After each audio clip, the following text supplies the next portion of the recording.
This home is frozen in time, intentionally. Its structure remains just as it was in the early 1900s.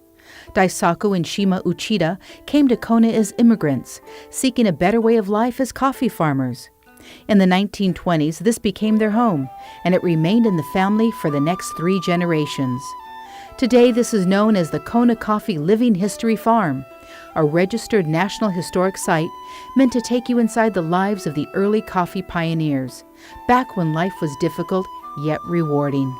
You know, they say, oh, you folks had a hard time, but we don't know because everybody was equal. You got to work, you go to the same school, you bring the same kind of lunch, there was no cafeteria. Well, when you compare today and that time, yeah, was hard life.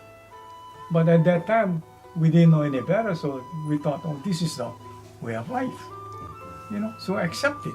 Mikio and Linda are 2 of the many docents eager to tell their story. Everything is low to the ground, just like in Japan.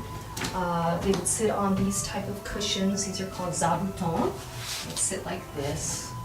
And if you notice, the outside of the cushion has some more of those rice bags. Rice came in large cloth sacks, and that sack became the all-purpose family fabric. Now this is another garment made out of rice bag here, but this is actually a raincoat. If you notice, these are just pants, but inside, you see how they have these little... Rice bags also helped absorb the heat from the hot tin roofs. Education was a priority. This typewriter cost a year's wages. This is where the kids did their Japanese studies. They were doing shuji, which is calligraphy. These are kids' dolls, glass bottles decorated with imagination. Heat came from burning coffee tree branches. Look at you. The fire for the stove is being lit, and the excess smoke is vented through the roof. Rice and vegetables are on the menu. Now every morning, Mrs. Uchida had to make a lot of rice. She made the rice for the family's breakfast and the family's lunch. And we wash the rice and vegetables, retain everything, and we actually use that to water the garden later. So we did not throw anything away, of course not the water.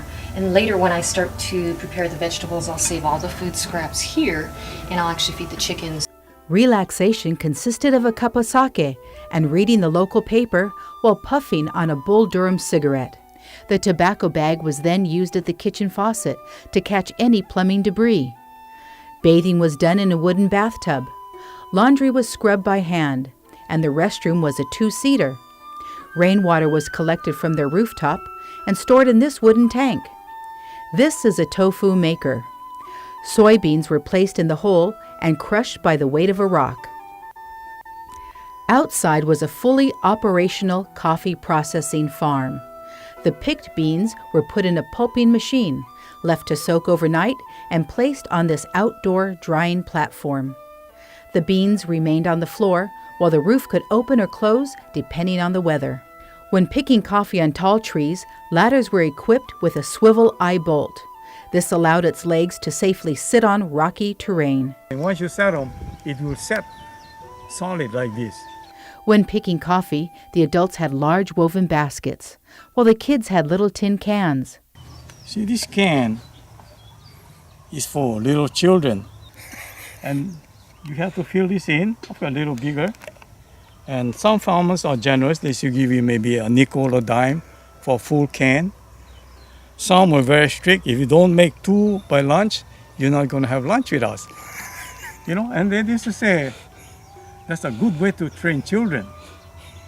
But today they call it child abuse. You know what I mean? However, coffee, although fruitful, did not bring in enough money to support a family year-round. Fortunately, the local merchants were there to help. Those days the merchants were generous. They used to supply you food throughout the year. Throughout the year. You don't pay monthly. You pay with the coffee. Without the merchants being so generous, I don't think a lot of people would have stuck to farming because they have no source of income. The focus of this collection is to remain historically accurate and authentic. It's a look back into the early days of a life of a coffee farmer, presented by the Kona Historical Society.